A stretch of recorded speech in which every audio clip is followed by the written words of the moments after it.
um senhor chamado Jean-Louis Dupont, 30 anos depois conseguiu também uma vitória. Foi ele que conseguiu dar a razão a Bosman e agora razão também ao Diarra. Viva! Está com o Expresso da Manhã. Eu sou o Paulo Baldaia.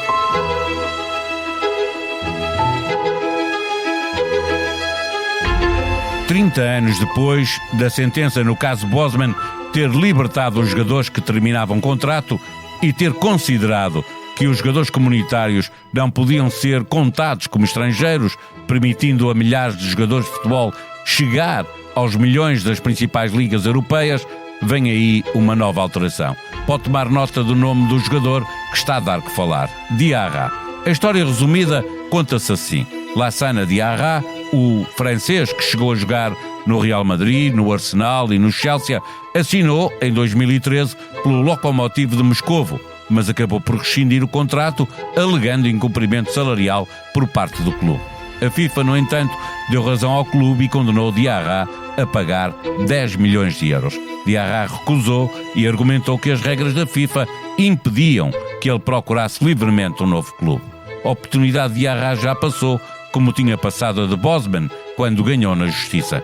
E nem todos enriquecem. O futebolista belga, aliás, vive hoje com uma pensão social que lhe foi atribuída pela Federação dos Sindicatos de Jogadores.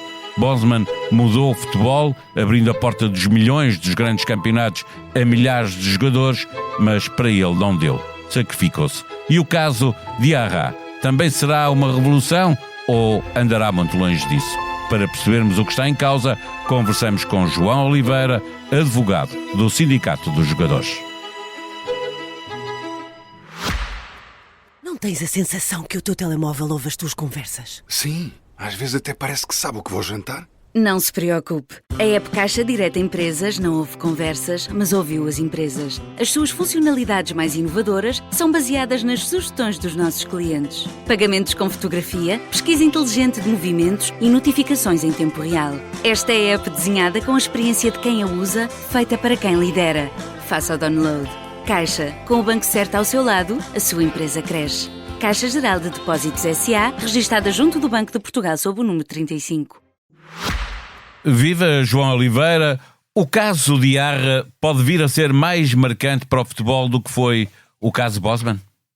Bem, o caso Diarra promete ser revolucionário, como foi o caso Bosman. Ainda é cedo, a meu ver, para se dizer que será tão transformador. Para já há um processo de reforma do regulamento de transferências da FIFA em curso e ele já teve essa capacidade de pôr as águas a mexer no futebol internacional, num sistema que estava paralisado, estanque há muitos anos. E tem, no caso da justiça vir a decidir a favor do jogador, tem efeitos retroativos? Por se tratar de uma ação coletiva, pode favorecer todos os jogadores que estiveram nas mesmas condições? Sim, neste caso, a decisão já produziu os seus efeitos, portanto já declarou que o artigo 17, em concreto, do regulamento de transferências da FIFA, não é conforme o direito da União Europeia e, portanto, obrigou ao início deste processo de revisão desse regime. O que existe neste momento é, de facto, uma ação coletiva que está a ser preparada por uma fundação sediada na Holanda, que já tem o apoio de vários sindicatos a nível nacional, para exigir uma compensação por esse dano hipotético causado pela norma ilegal em questão. Isso quer dizer, há pouco quando me estava a indicar que a FIFA já está a agir em conformidade com a decisão judicial, isso significa que os jogadores vão ter mais poder de rescindir unilateralmente os seus contratos? Sim, vamos lá ver. O que aconteceu imediatamente após a decisão foi a suspensão desse tal artigo 17 e com um efeito prático muito concreto. Deixa de poder ser aplicada uma sanção desportiva ao clube contratante e ao jogador que resolva o seu contrato, dito de forma simples, sem justa causa, não é? Agora, isso não significa que não haja consequências do ponto de vista indenizatório. Podemos dizer é que a consequência mais direta do caso de Diarra é que um jogador é livre de, equacionando o dano que resulta dessa sua conduta, escolher se permanece ou se resolve o seu contrato para se vincular a um novo clube. Ou seja, João Oliveira, isto significa que a ideia de que os clubes de campeonatos médios, como é o campeonato português, não estão, pelo menos para já, em risco de perder uma das suas fontes de receita, que são as transferências. Não, Paulo, e até para lhe dar um exemplo adicional, a nossa lei do contrato de trabalho desportivo em 2017 foi revista e trouxe algo muito parecido com aquilo que agora a decisão do caso de Arra vem a cautelar a nível internacional. Portanto, nós já temos um sistema a nível nacional em que o vínculo desportivo é acessório ao vínculo laboral. É uma marca d'água da nossa legislação laboral desportiva. E não foi por isso que nós vimos, desde 2017, aqui um manancial de rescisões de contrato por parte dos jogadores, não é? Há uma racionalidade do próprio sistema e hoje em dia qualquer clube blinda, digamos, a sua relação laboral desportiva com uma cláusula de rescisão que mitiga estes efeitos.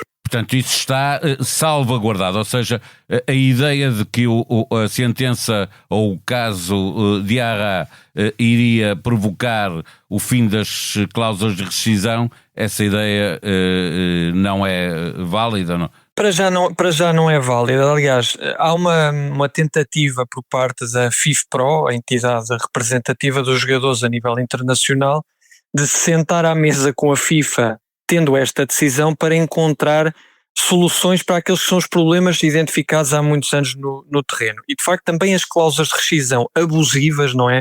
Que comportam valores manifestamente excessivos, são desde há muito uma preocupação da organização.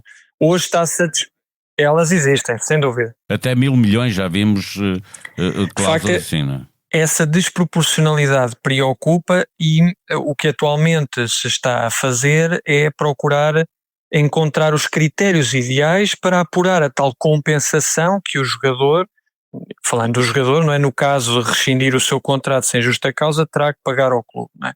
Para lhe adiantar se calhar um elemento que é importante para a FIFA, neste momento o valor investido pelo clube na contratação do jogador, isso poderá ser significativo, é um elemento que tem que ser considerado e, portanto, da parte da FIFPro, aquilo que verdadeiramente preocupa é talvez algum unilateralismo, diferentemente do período Bosman, que levou de 95 a 2001 para encontrar aqui um regime minimamente consolidado, não é? Mas em que a pedra de toque foi a presença das entidades representativas dos jogadores à mesa. Neste momento preocupa-nos que a FIFA, talvez por um processo reativo, não é, de reação àquela que foi a ação muito apoiada pela FIFPro, não está a ter a mesma abertura para o diálogo, para a concertação social, e obviamente isso vai gerar maiores atritos a nível internacional. Recuar ao caso da lei Bosman, porque faz agora 30 anos, no dia em que gravamos fez exatamente 30 anos essa sentença. O que é que teve mais impacto? O que resultou diretamente do processo que determinou que, terminado um contrato, o jogador estava totalmente livre, ou o resultado indireto que foi considerar que nos campeonatos da União Europeia os jogadores comunitários não podiam ser considerados estrangeiros, deixando, portanto, de haver limites? Sim, ambas foram muito importantes. Eu acho que de facto o caso Bosman é a verdadeira revolução, não é? Porque em si retira aos jogadores aquela ideia de uma ditadura do termo, mesmo estando vinculados contratualmente por um período. O facto de saberem que, por melhor que fosse a proposta que tinham, havia aqui esse elemento de retenção, de necessidade de compensar o clube ao qual estiveram vinculados, limitava em muito a circulação, em particular no espaço europeu. Exatamente. Era no fundo uma réplica com amplitude internacional daquilo que tivemos. Aliás, teve na origem até da criação do próprio Sindicato de Jogadores em Portugal, a chamada lei da opção, não é? Portanto, essa possibilidade de reter para além da previsibilidade da duração do contrato.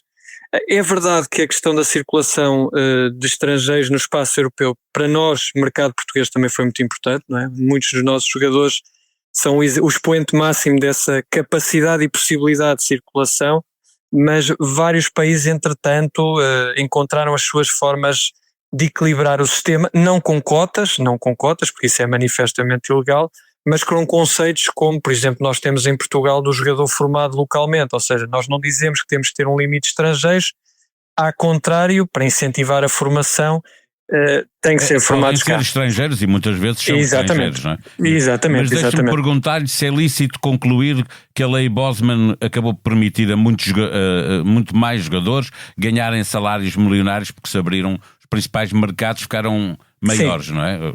Sim, exatamente. E retirou-se uma das partes do apuramento desse cômputo imunizatório, desapareceu, não é? E, portanto, a possibilidade de aplicar as receitas diretamente na contratação, no investimento à contratação do atleta, fez exponencialmente subir quer os salários, quer também os prémios de transferência que são pagos, não é? É claro.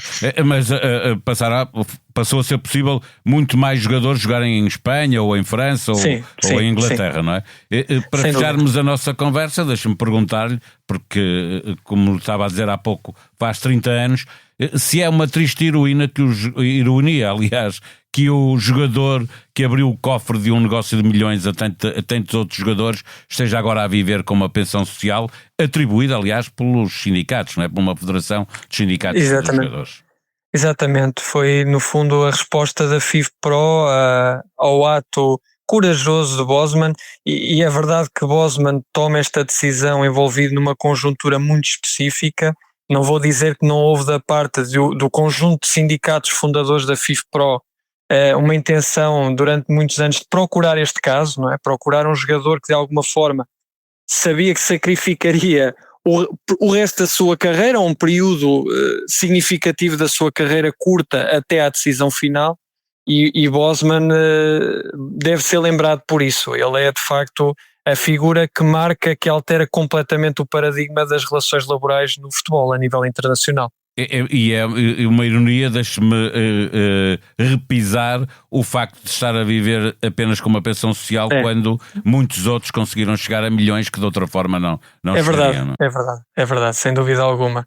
E é um ato de justiça mínima que a FIFPro procura retribuir, mas de facto é uma ironia do destino que ele abriu a porta para todos esses milhões sem ter sido um beneficiário direto disso. O grupo Empresa reforçou a sua posição no ranking de podcasts, liderando pelo 11º mês consecutivo. Ao todo somou mais de 4 milhões de downloads, o que representa 34% do mercado. Em relação ao segundo classificado, o grupo Renascença, com mais de 3 milhões, o grupo Empresa fica 25% acima desse valor. Seguem-se o Observador em terceiro lugar e a Bauer Media com 2 milhões de downloads. Em ouvintes semanais, a Empresa também lidera, com mais de 500 mil ouvintes únicos, quase o dobro do Grupo Renascença e do Observador. O Expresso da Manhã fechou novembro no 7º lugar e já é absolutamente certo que vai fechar o ano com mais de 4 milhões e meio de downloads, 1 milhão acima do resultado de 2024. A sonoplastia deste episódio foi de João Martins. Nós vamos voltar amanhã. Até lá, tenham bom dia.